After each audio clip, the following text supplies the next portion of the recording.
Welcome back.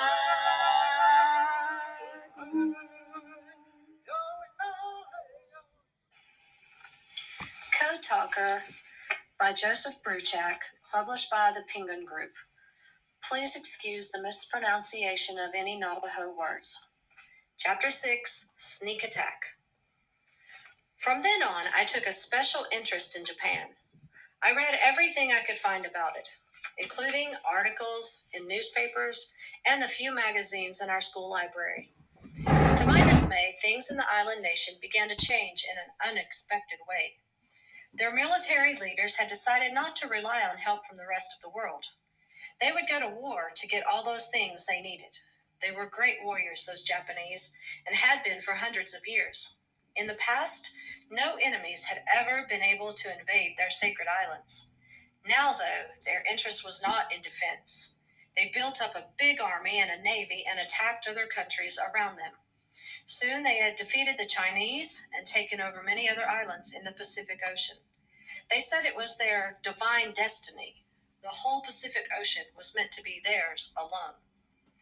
On the other side of the world, in Europe, the Germans were saying similar things. It was Germany's destiny to rule their part of the world.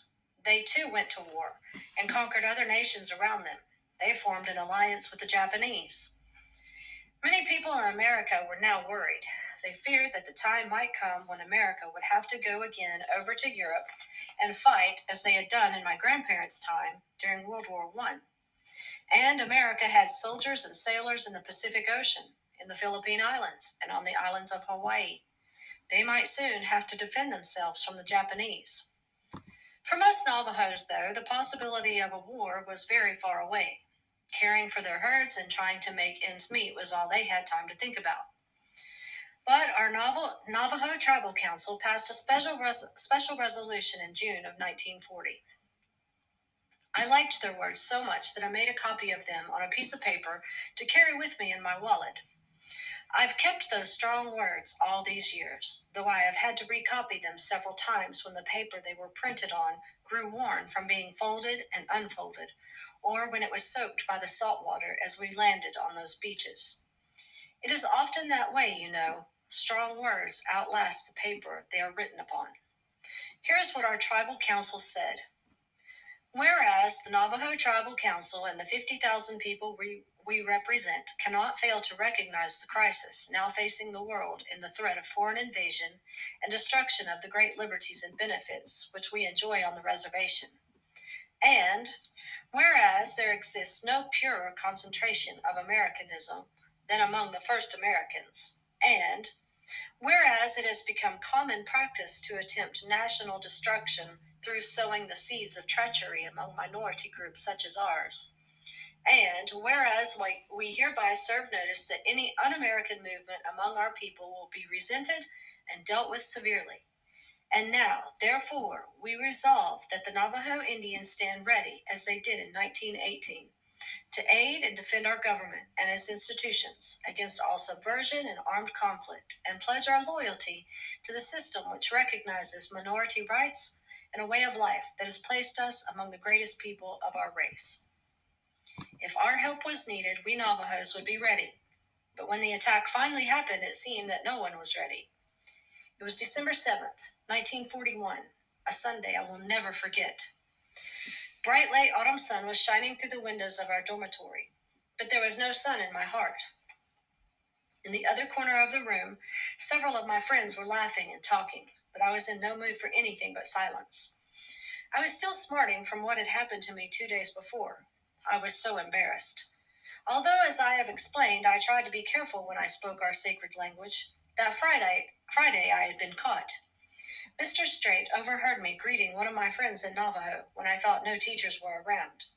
It didn't matter that I could now speak English as well as any Biligana. It didn't matter now how good my grades had been in all my classes. By speaking one word in our sacred language, I had just proved to my teacher that I was as hopeless as the rest of my people. Do you want to always be an ignorant, useless savage, Begay? Mr. Straight had said in a disappointed voice, looking down at me over the top of his glasses. You must always speak English. Navajo is no good at all. Then he had placed me in front of the whole class with a dunce cap on my head. That Sunday, as I sat by the window in the dormitory living room, I had my hand on my head, remembering how that dunce cap felt and how foolish I must have looked to everyone, even though my classmates had all politely averted their eyes from me while I was up there. I was both sad and angry. Would the Biliganas never respect me because I was a Navajo? Did I really have to give up everything Navajo to succeed in the modern world? Suddenly, Tommy Nez came running into the dormitory living room. "We've been attacked," he shouted. "It was on the school radio." Some of us looked out the windows to see if the enemies were close by. All that we saw were the familiar hills and the dusting of snow that had fallen the night before.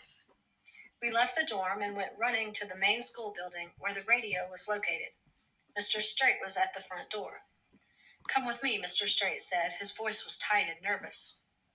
He led us all into the hall outside the main office to listen to the radio. It told a terrible story. The Japanese had attacked the United States at a place called Pearl Harbor. Most, if not all, of our planes and boats were destroyed. Many people died. We turned to our teacher, but he looked as confused as we felt.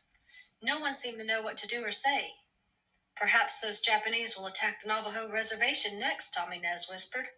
"Be quiet," Mr. Straight snapped, pushing his glasses back up onto his nose so hard that he knocked them off and had to grab them before they hit the ground. "Everyone, back to your dorm."